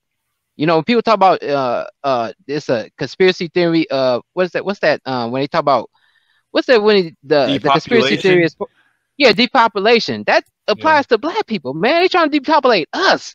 So we need to get on that. Regardless of whether you believe Hebrew Israelite, whether you believe whatever the hell you believe, man, we need to get on code and say, hey, you look like me. They're trying to get rid of us. Let's stop this self-hate. Let's start uniting, man. If you wake up in the morning thinking I'm finna kill another black person, do us all a favor and kill that person in the mirror, because we don't need you, man. I think go ahead, Mike. Go ahead. So I was just gonna throw in some clarification. When Jumanji says they, hold on, let me get my popcorn. When Jumanji says they, identifying who the they is pretty important. It's almost like talking about the white people. When you're talking about the white people, you're not talking about the poor guy who lives next to you. You're just not. That guy can't do dick cheese for you. He's not the one who's running the government. He's not in any position to do whatever. So when you're talking about they, we're not. Excuse me. Jumanji's not talking about all white people. There is a specific class of human being on this planet who is trying to kill everyone else. This class of person has attacked Europeans as well. They called them crackers. I didn't invent that. That's not an African word, not an African slur. That came from a European talking about other Europeans. They cracked the whip. That's what I heard. I heard it came because they cracked the whip. So the truth of that slur, that pejorative, it comes from Europe. It was the rich, wealthy class talking about the poor people who were. The word cracker meant that they would. Who knows how these words get popular? I don't know, but they were boastful. That's what it means. Cracker means boastful. And they were boasting over having nothing. Remember, these are supremely rich people looking down their noses at poor people who are boastful. So that was something that they did to those people. And we're not talking about across countries. I'm not talking about France and Turkey. I'm talking about these are people who were in the same spot, probably related, you know. So when it comes to a class that becomes that they that's being talked about by Jumanji, it's those wealthy people who desire more than anything to hold on to their power. What do you do to hold on to power? You kill, you steal, you put people in shackles, you invent crazy laws. You know, that's what you do, and that's what they do. This is their modus operandi. This is what they do. This is what they've been doing forever. The invention of white people. This is pretty important. People should probably find that book. It's on Amazon.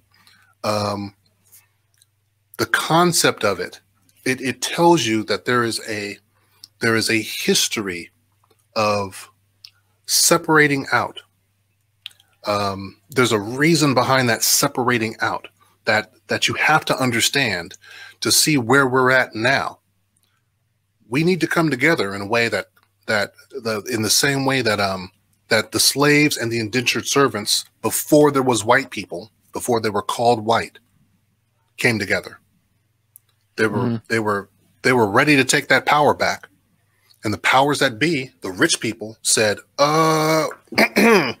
hey guys, we better think of something, because these Negroes, they didn't call them Negroes, and these crackers are getting together, and they're gonna. There's more than there are of us, and if we let them continue in their way, we're done. We're finished. Right. Okay. Say, fellow white man. Yes. Yeah. Say, fellow white man, would you like to own some slaves? You know, so the concept of the them and the they and the those people is not, it's not white folks. It's not, it's the rich. It's the wealthy. It's the ruling class. So, so if you poor white folks, put your mind at rest, put a fist up in the air, throw on some red, black, and green, and come roll with us. So my thing, where's my popcorn? Because you said a lot, and it was some good points. So my thing is this: how? Okay, after what Nick Cannon said, when he had to do his apology after doing his whole entire powerful interview, even though some things I didn't agree with what he said, but I mean it was still powerful. Anything with Professor Griff, I mean he's pretty knowledgeable. He's pretty much versed in what he studies and everything like that.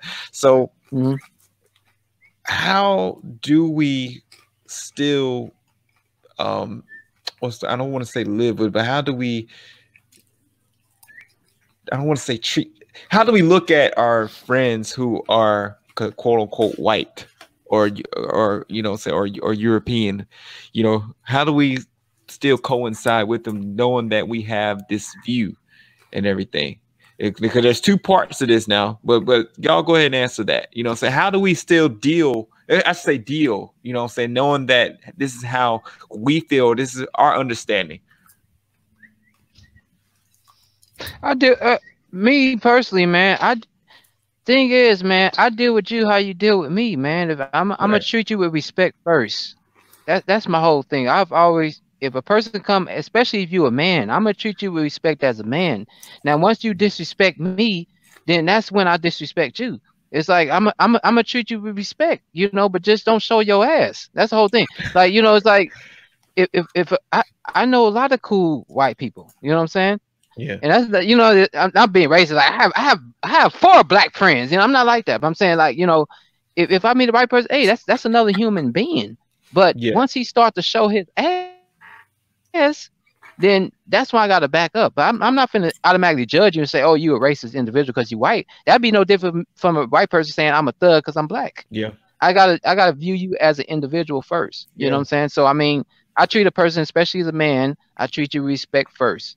You know what I'm saying? That's the dignity that's allowed you as a human being. You know what I'm saying? That's how I deal with them. Yeah. Well, I actually do have white friends. Let me stop. It's an interesting thing. We have to recognize that we're in a boxing match. Now, while we're in the ring, you know what the rules are. You keep your gloves up. You keep them up. Yeah. So, this Chinese guy, is he one of the ones? Is he an agent? I don't know. I don't know. I don't know. Am I going to let him, do whatever he might do to my people? No. White guy. Is he a Klan member? I don't know.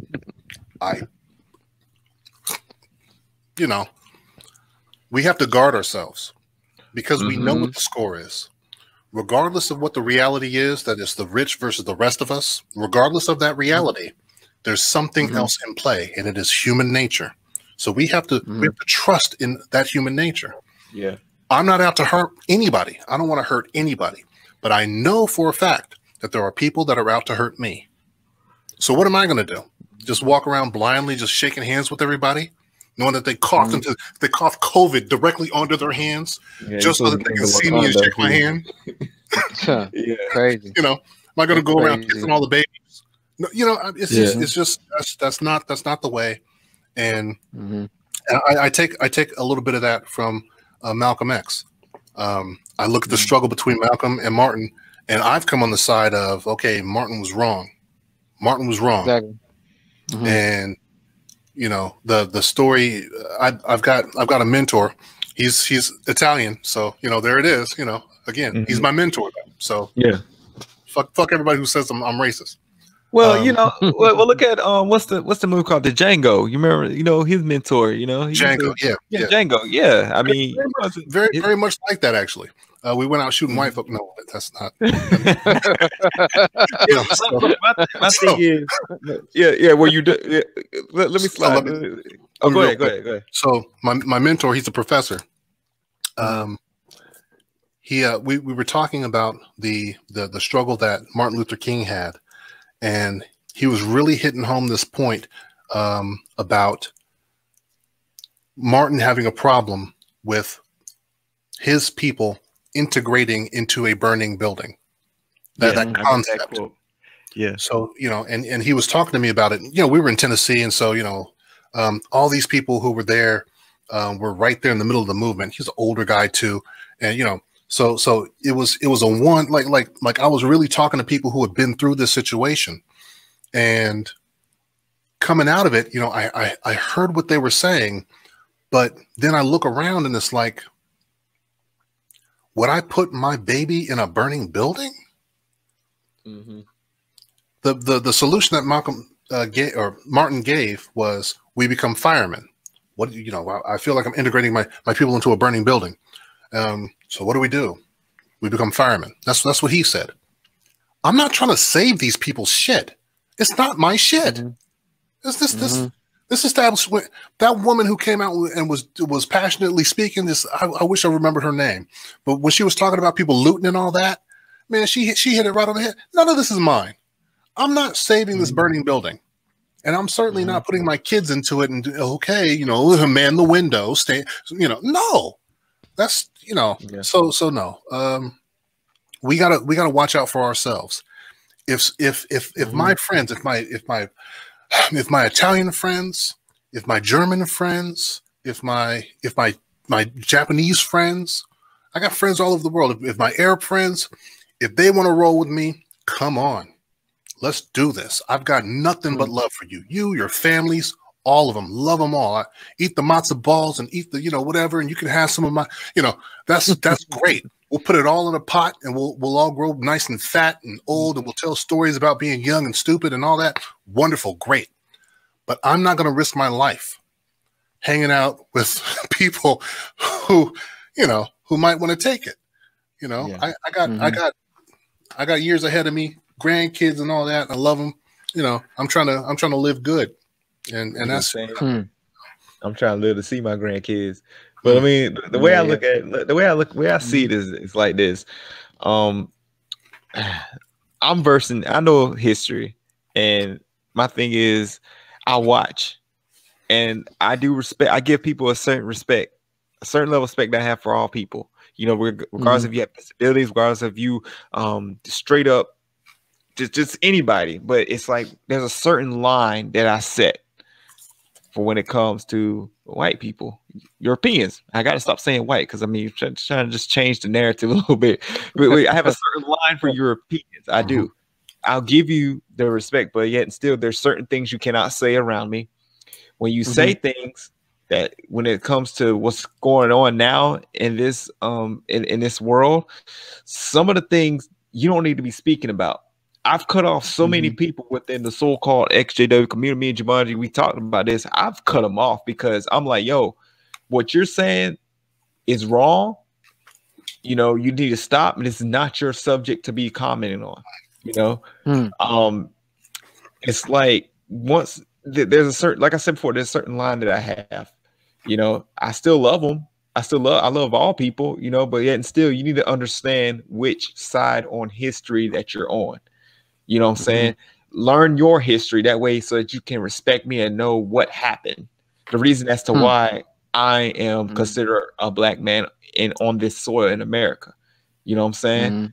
Understand that, look, there's more obstacles in line, you know, in the way for me than there is for you. You know, that's my thing. You know what I'm saying? And other than that, I mean, we cool. I mean, long as we treat each other with respect, we just know, like, okay, I'm watching you. You know, there's certain things you cannot say. And I mean, I'm sorry, this is the way the system's set up. You can't say Nigger, because I don't say it for one, but I want it being said around me. You know, I only let quote unquote black people say that word around me. You know, I don't. The same way.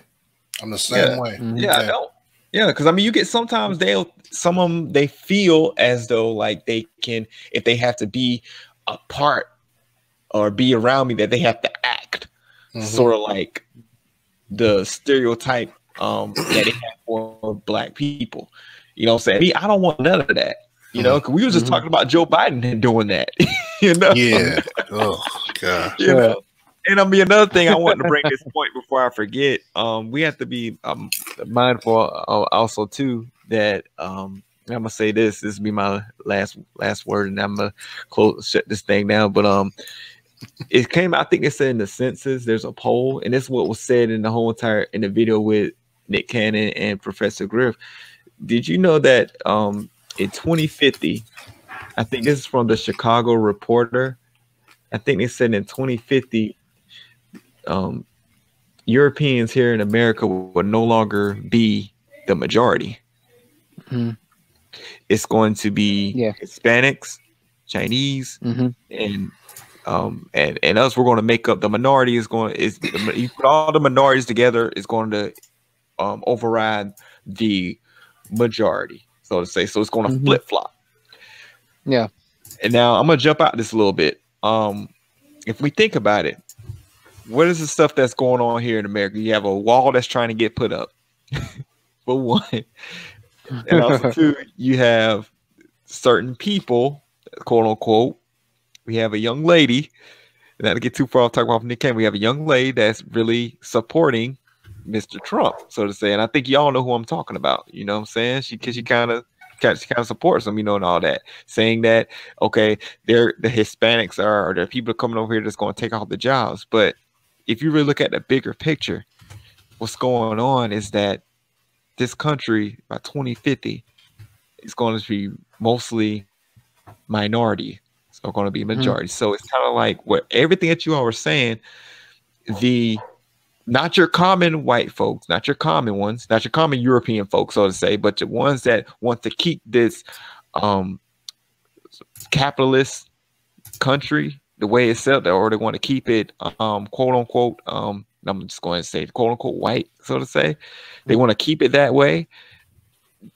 They're pressed against, they have their backs against the wall, but you're like, look, they're going to lose it over and over, you know, soon over time, they're going to lose it, you know, because there's no longer going to be the majority. Exactly. Yeah. Yeah, this is this America's a symbol of white supremacy to the world, man. They put their symbolic blood, sweat, and tears into this, man. It's not they didn't put their blood, sweat, but they put so much into it to make America into what it is today, a world power. And America, that flag, is a symbol of white supremacy to the world. And they see they're losing that. They're dying faster than reproducing. And so that's bringing out the savage in them. You know what I'm saying? It's funny, you know, I'm gonna bring this point out, man. It's funny that when they tell, you know, Mexicans to go back to their country, newsflash, California, Mexicans are indigenous in California. Yeah. That's what that Karen told that woman, ain't it? That's what that Karen told that woman told her to go back to her country. And she's like, what are you talking about? Yeah, I'm here. I was here first. I've been here. Y'all just moved the border south. You just moved the border south, but they indigenous to this state here. So well, you know, there was a number of points there that are worthy of a review. I'm definitely going to be watching this one back. I'm like, when we're done, I'm going to watch this again to catch all the little points, because you know, these conversations, the value of the conversations is tremendous. The people who are trying to stop these conversations from happening, they know what they're doing, and you'll notice that. So the right wants to speak up and talk about how I can't remember his name. The psychologist, he's a professor. He started getting shut down online. Like they pulled his stuff offline like crazy because he was talking about gay people. No, not even gay people. It was transgender. It was transgender people. Women who have penises. Mm-hmm. Say it all right. Mm-hmm. Put some more popcorn in my mouth. No, but he was saying, I'm not going to call these people, what they want to be called, according to their gender, because they're not that thing. Yeah. So they got up in arms and was like, yeah, all right, well, we're going to fight for him to have the right to say what he wants to say. Okay, keep that same fucking energy. Yeah. Yeah. So here we are, and the right hasn't said, I haven't heard nothing from the right. I haven't heard nothing from the right. No Trump supporter has said anything. It's almost like when Philando Castile got shot by the cops. He had his he was a card carrying, he was legal. He was completely legal. They never said nothing about it. School teacher, everything that they say that a black man's supposed to be. He was that dude. Philando Castile was that dude. Yeah. Yeah. And never heard nothing from the NRA. No, and so here we have a situation here.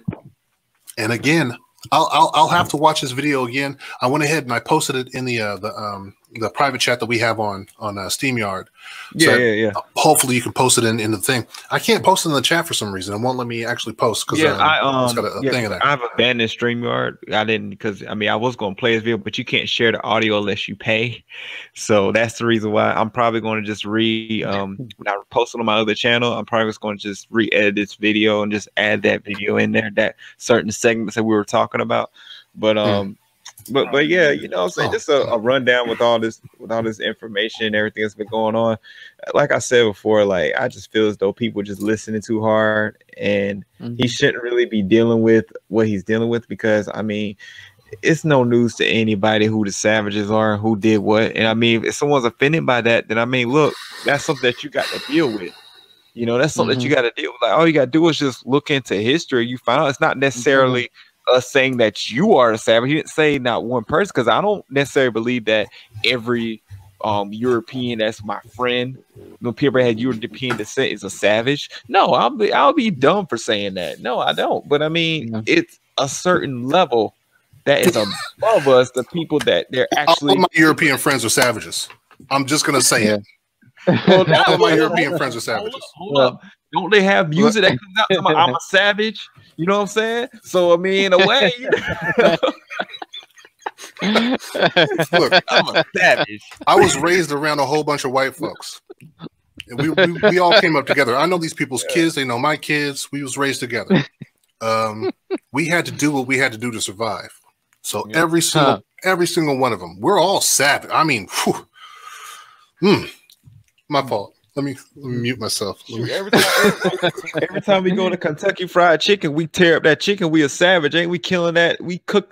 We go to the store. Just think about it. We go to the super market. We slaughter animals. Then we put on the grill, and then we grill it, and then we just tear it up and meat and everything. Like, we savage, spit the bones out and stuff like that. Eat ribs and stuff, man. Come on, man. We some savages. Everybody's a savage, man. You know what it is though, man, because I heard it when I was at Kingdom Hearts. This comment, man. People look at the world through their own eyes. Yeah, so what I'm saying. So if a white person, they'll look at they always got to look at us as a representative of the whole community. So if one person do it, we all do it. So a lot of them don't want to look at themselves in the mirror. So if they have to accept racism as this, they'll feel that everybody views the whole race of them as that, because that's how they view the world, that one person represents the whole doggone race. So they gotta blind themselves to the fact that racists do exist, because if I view one person of the race representing her race, everybody gonna view me as a representative of her race. So if racism exists, that means they're gonna view me as racist. You know what I'm saying? That's why we're gonna. They don't want to face the fact that racism exists, because in their eyes, one person of a certain race represents the whole race. We have to answer for everything. You know, it's you like be saying some shit. You be spitting some shit. You know, he powerful, man. Yeah. But this is my thing too, because I mean, it's like whenever it's time for me to shut down, thoughts that's when all the thoughts come up in my head and everything like that. But my thing is this: I'm cool with bringing out the faults of my people. I'm cool with it. You know, if you want, like, for instance, okay. Yeah. There's nothing wrong with that. Talks about Biden and the crime bill. You know, that's like one of the things, like, now for if the right's arguing against the left, that's one thing they say, oh, that's one of the got you points. Yeah, got you. You're supporting him, but getting still Biden, he's did a crime bill, set a lot of our brothers in jail. My thing is this, okay, I'm cool with talking about that. I know that sometimes our people, even Malcolm X says sometimes our people can be make stupid decisions sometimes. Make dumb decisions. You know what I'm saying? Like, we can do that, but the problem is that, and this is just my problem with our people. So this is our problem. This is my problem. Why do we continuously? Okay, we know the system against us, and we're fighting against the system. But why are we continuously? Sometimes, some of us, why do we still take the risk in getting ourselves into the system, so to say? You get what I'm trying to say? Yeah, sure. But I mean, what other game is there in town? Exactly. Yeah. What are we gonna do? You know? Yeah. Yeah. I mean, you know, it's just, I mean, the system is set up against us also. I mean, if you were to take a camera and put on everybody, I mean, you know, it's like they're going to highlight majority of what we do.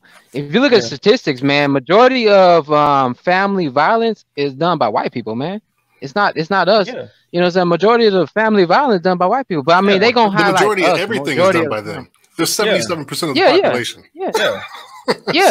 So I mean, Trump said that. You know, he said that they do most of the crimes and stuff like that. You know, that's what he was saying. But what people don't understand, the argument is that we're not treated the same way, or we're stereotyped. Exactly. Like, for instance, okay. Exactly. Look at my hair, right? I've got locks, okay? Before I locked my hair, I already knew. I said, look, I'm gonna be stereotyped for one. People are going to think, for certain jobs, or some people that work in some corporate areas, stuff like that, they're gonna look at me thinking that I don't know certain things, or that I'm up to no good, or something like that. I mean, that's just the mentality I already have, because I know that I'm not that. You know, I know that I'm pretty educated. I mean, I've got a business degree. You know, I know that I know how to carry myself and everything like that. But for them, they're looking at, I'm being watched. In other words, I already know that. So it's kind of like the narrative has to be changed. You can have the narrative. They can wear their hair any kind of way. You know what I'm saying? They can do this, they can do that. With some jobs, some of them they want to cut. But I mean, for the most part, if you see a person of European descent has their hair down, okay, they're not gonna be as much of a threat. Look at much of a threat as a person that looks like me. Shit. Man, shit. Well, hey, you see one of them with a bowl cut, you better watch out. but you see, but this is the thing. But for me growing up, this is how it's been. You know what I'm saying? And I mean, I didn't create this culture. I didn't ask for this. You know, I've been ever since I was 6, and I stress it a lot. Ever since I was 6, that's when I got hit with my first stint of racism. And I mean, it was just some kids telling me I couldn't play with them because I was black. You know, so I mean, this right here, we're branded. So they should not jump or be so or hit on a person so much for understanding how history is, or who the quote unquote savage or the people, or the savages that came to their land and set this system up. They shouldn't they shouldn't feel offended by me saying that, because it's just us looking at the historical record and us just calling people out on it. You know what I'm saying? Exactly. This is it. Yeah, shoot. Yep. Yep. I won't say us. That was just Nick. That was Nick. That was just Nick. Yeah. Exactly. So that was just one person that looked like me. Yeah. What's your schedule looking like? Possibly. Let's see. A week from now, because I want to talk about another subject, which I think I was going to talk about it today, but I was like, oh shoot, I got to talk about this Nick Cannon thing. It's about, do you think, has Donald Trump handled this coronavirus situation well? Can answer that right now, man. What you talking about? Save your thoughts. You got to get that information up. Save my thoughts. So I got to wait a week to say no. Yeah, in one word. Hey, one word or less. 1 word or less, right? You got to get into the science of it because I mean, man, look. It's one thing that I was taught since studying, from looking at politics, is that you can't just use a simple yes, even though that they do it. But yo, you got to go into these folks because some of them, man, they really psychology. Yeah, they ain't really trying to believe that. You know what I'm saying? Because I hear people saying that that he's God sent, or or God sent him. God bless the president. God bless. So I'm gonna tell you something that's gonna start happening. Because a while ago you said you didn't want to talk about like the JW and the God stuff anymore. But I'm gonna tell you what's gonna start happening. Slowly but surely, you're gonna start finding yourself talking more and more about it. Because just like that right there, the fact is, as quiet as it's kept, the Bible says that God chose that man. So if you're a Christian and you don't like Donald Trump, shit. But hey, what kind of God? Hey, what kind of God is that? I don't believe in that God. But I'll tell you what though, I saw a funny meme, and I'm gonna bring us out on our next video. I saw a funny meme that says that this is foretold in the Bible because people will have his mark on their foreheads. Those MAGA hats. Yeah, exactly. So let's not give Toni Morrison all them any fuel to run something up. Okay. Yeah, you can tell me that any way you want to, man. Yeah. Anyway, I'm gonna hit y'all probably like the week after next. I really want to get this thing off my leg so I can. It's more comfortable. I got my leg popped up, and I think I did good for an hour, man. I think I really did. Yeah. But I'm gonna get up with y'all. So we probably gonna be like the week after next and everything. Okay. Do that video because I mean that gives Michael enough time to get his words together instead of just giving a simple no. We need more than that.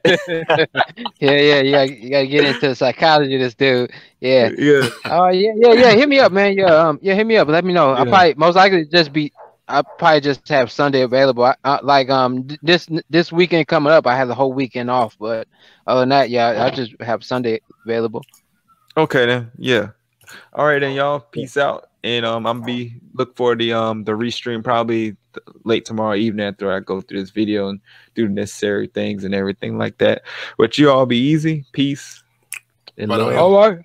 Peace. Yeah. All right. See you, baby. All right.